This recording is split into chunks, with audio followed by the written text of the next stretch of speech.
The United States is withdrawing all remaining diplomatic personnel from Venezuela this week amid nearly week-long blackouts around the country, the U.S. State Department has announced.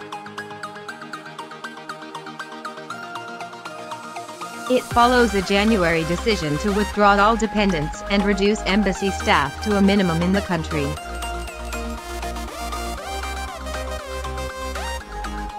This decision reflects the deteriorating situation in Venezuela, as well as the conclusion that the presence of U.S. diplomatic staff at the embassy has become a constraint on U.S. policy, Secretary of State Mike Pompeo tweeted on Monday night. Pompeo said the remaining diplomats in Venezuela will be removed by the end of the week.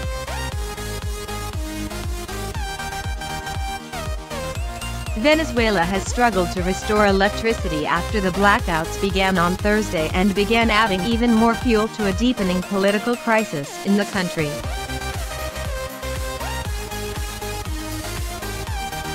The U.S. has led an international effort to oust socialist President Nicolás Maduro and replace him with opposition leader Juan Guaidó, who vows to hold a presidential election. Guaidó is backed by some 50 countries, while Maduro maintains support from countries such as China, Russia, and Cuba. Maduro had ordered all U.S. diplomats to leave Venezuela in late January because of its support from Guaidó, but he then retreated and allowed them to stay. Pompeo lashed out at Cuba and Russia for continuing to support Maduro on Monday, claiming they were contributing to Venezuela's economic crisis. He called Cuba the true imperialist power in Venezuela. Cuba has made the same accusation against the United States, alleging that the U.S. is after Venezuela's oil.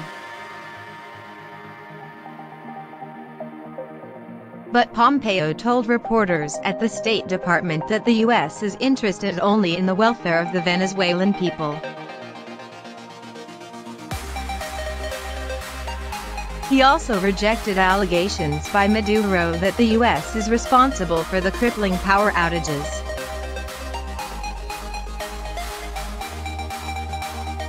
Venezuela entered its fifth consecutive day of power outages on Monday, which have forced people to rummage through bins for food, line up to charge electronic devices using a solar panel, and buy bread with $100 bills.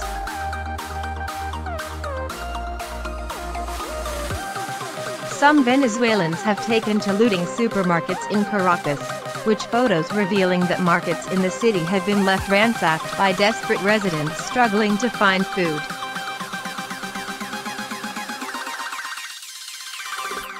Businesses remained shut, hospitals struggled to operate, and public transport barely functioned.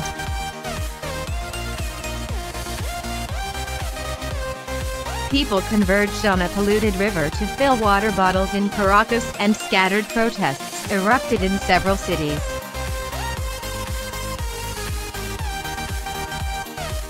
Late Saturday, entire families parked their cars along the main highway in Caracas in the hopes of capturing faint cell phone service to check on loved ones and get the latest news. An NGO revealed that at least 15 patients with advanced kidney disease died after they stopped receiving dialysis treatments in darkened hospitals after the blackouts began. Maduro said on national television on Monday night that progress had been made in restoring power in Venezuela.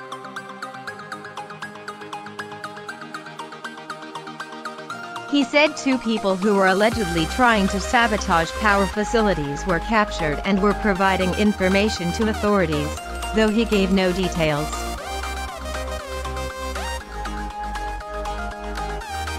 Guaidó, who heads the opposition-controlled Congress, and the United States say Maduro's claims that the U.S. sabotaged the power grid with a cyber attack are an attempt to divert attention from the government's own failings. The massive blackout, crippling the oil-rich but economically troubled South American nation, has fueled the political standoff between Guaido and Maduro.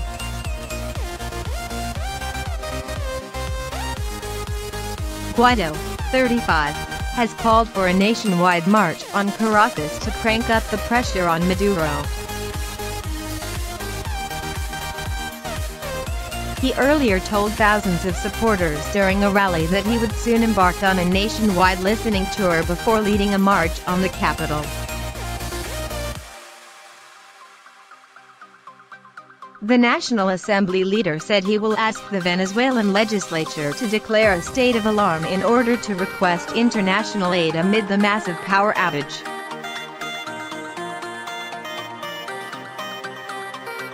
"We must attend to this catastrophe immediately. We cannot turn away from it," he added. Maduro has so far rejected international aid, using his security forces to repel an opposition bid last month to bring in aid through neighboring countries Colombia and Brazil. Florida Reps Debbie Wasserman Schultz and Donna Shalala met with the President of Colombia over the weekend to see where blockades were preventing humanitarian aid from getting to Venezuela at the border.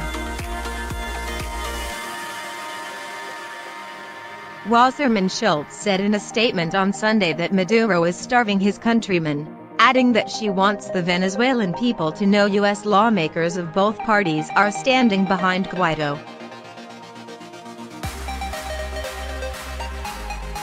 "This is one of the worst and longest blackouts in recent memory in Venezuela, which is already suffering from shortages of food and medicine due to the overarching economic crisis."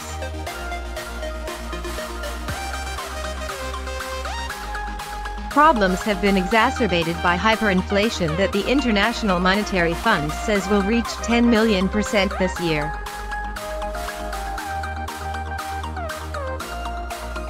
An estimated 2.7 million people have left the country since 2015. Communications Minister Jorge Rodriguez blamed the initial power outage on a cyber attack against Paduri hydroelectric plant in the country's south, which serves 80% of Venezuela.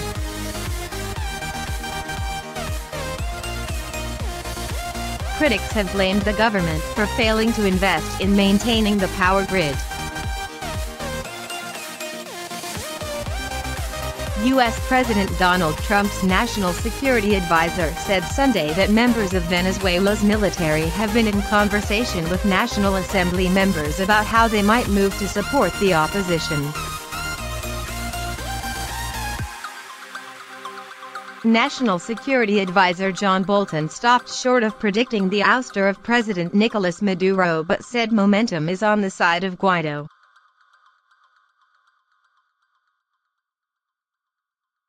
There are countless conversations going on between members of the National Assembly and members of the military in Venezuela, talking about what might come, how they might move to support the opposition, Bolton said in an interview on ABC's This Week.